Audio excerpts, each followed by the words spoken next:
today we are going to throw some light of an interesting lesson where we will be stepping into the enchanting world of the Ruskin Barnes, a short Monsoon diary. This beautifully crafted essay is a personal and reflective account of the author's experiences during the monsoon season in Missouri. So, let us begin our journey into the world of a short monsoon diary. In this session, we are going to have a concept map of the lesson A Short Monsoon Diary.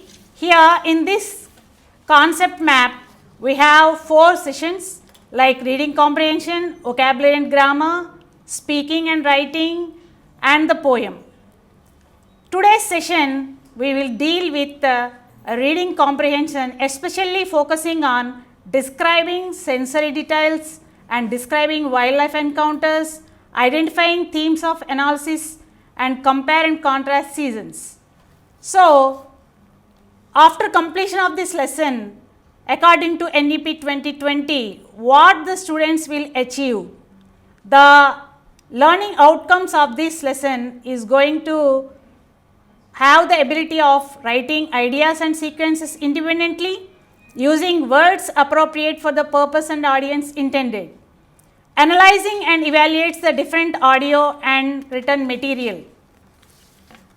You can have the glance of learning outcomes. Now, we will start with our activity now. Good morning, class. Imagine this. At the end of your day, you sit quietly and write about the most memorable thing that happened. What would you write about? Was it something funny, exciting, or even a little sad? Children? Oh, funny? Oh, exciting? Oh, a little sad? Oh, now this is exactly what diary writing is. Capturing your personal experiences and feelings to remember them forever. Now listen, children. Let me share a short example of a diary entry. The date of the diary entry is December 25th. Listen carefully. Today was very cold. The sky was grey and the air felt chilly. When I breathed out, I could see little white clouds. In the evening, the wind became stronger and I saw frost on the windows. It really feels like winter now. By listening to this, what do you understand?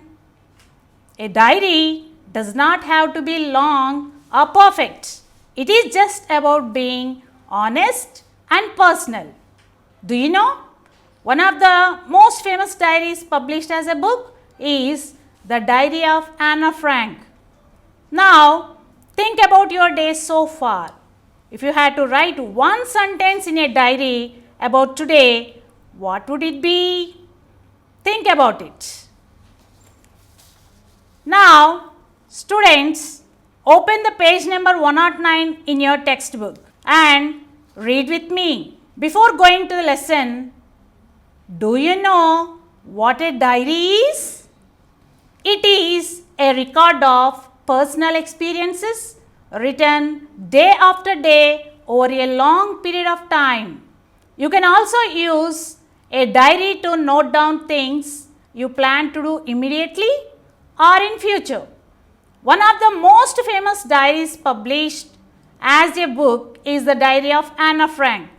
Here are a few extracts from Ruskin Barnes' diary in which he portrays the silent miracles of nature and life's little joys and regrets. Now, my dear students, let us read aloud a day in Ruskin Barnes' diary entry of June 24th. The first day of monsoon's mist, and it is strange how all the birds fall silent as the mist comes climbing up the hill. Perhaps that is what makes the mist so melancholy. Not only does it conceal the hills, it blankets them in silence too. Only an hour ago, the trees were ringing with birdsong, and now the forest is deathly still as though it were midnight. Through the mist, Biju is calling to his sister. I can hear him running about on the hillside, but I cannot see him. Children, do you like the para? Now, you can imagine the place with this picture. Look at the picture. How do you feel? Do you like that? It is full of snow. Would you like to go there? Okay. Now, students, let us look at the meanings of difficult words with their usage. Look at the sentence from the para. Not only does it conceal the hills, it blankets them in silence too. The word conceal means to hide or keep something out of sight. The word blankets means covers. Can you try framing a sentence using the word conceal? Good. You may use the following example like, the thick fog helped to conceal the mountains, making them disappear from view. Now, okay children, let us focus on the sensory details now. Like what we are able to see, hear and feel while we are in the place. My dear students, diary is nothing but our personal sensory details. So, we have to feel with our sensory organs like see, hear and feel. My dear students, close your eyes for a moment. Picture the mist and the silence around. What does it feel like to be in this scene? Now, let us break it down together. Let us look at the description step by step. What is the setting? Where is this taking place? Oh, good. On a hill, in a forest during the monsoon. Yes, it is a forest on a misty hill. Now, what sensory details do you notice? Let us start with what you might see. Children? Great! The mist is not just sitting there. It is climbing, which makes it feel alive and moving. Can you feel it?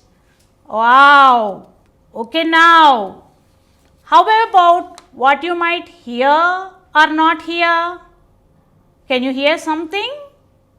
Exactly. The silence is so strong that it feels unnatural.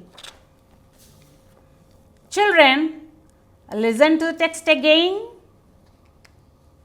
The first day of monsoon mist, and it is strange how all the birds fall silent as the mist comes climbing up the hill. Perhaps that's what makes the mist so melancholy. Not only does it conceal the hills, it blankets them in silence too. Only an hour ago, the trees were ringing with bird song, and now the forest is deathly still as though it were midnight. Through the mist, Biju is calling to his sister. I can hear him running about on the hillside, but I cannot see him. Now, by reading the text again, what emotions do you feel when you read this? How does the writer make you feel them? Children, it feels sad, lonely and melancholy. Right. Words like melancholy, deathly still and midnight create a somber mood. The writer makes the silence feel heavy like a blanket. Here, the melancholy means very sad. Okay, children. Now, let us also focus on the figurative language in this paragraph. Can anyone find any example of a metaphor or simile? Children? Correct. This is a metaphor like comparing the mist to a blanket without using like or as. Do you know any examples of metaphor? When we see a good person, we say he has a heart of gold. That is the example of a metaphor. Now, what about the phrase as though it were midnight? What type of figurative language is this? Can you guess? Exactly. This simile helps us imagine how dark and silent it is. Even though it is not actually midnight, the writer uses metaphors and similes to make us feel the heaviness of the silence. You can take the example of simile like her voice was soft as silk. So, these are the figurative languages we generally use in our language. Now, let us try to write our description of this scene. Watch how I combine sensory details and figurative language to bring it to life. Children, listen carefully. The mist moved quietly like a ghost, covering the hills with a soft grey sheet. The sounds of the birds were gone and everything felt unusually quiet. It was like the forest was sleeping, wrapped in the silence of night. Just an hour ago, the trees were full of birds singing, but now they stood still, quietly watching the sad mist. Children, you may write the description of this scene in your own experience. So, with the conclusion, children, write answers to the following questions like what changes occur in the forest from the beginning of the passage to the end, and what is being compared to midnight in the sentence as though it were midnight. Now, I am giving you two situations where you can write your own experiences.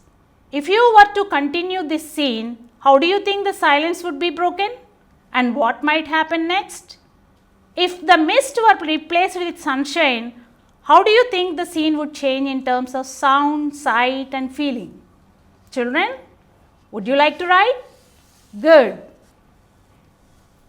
Students, now watch this video.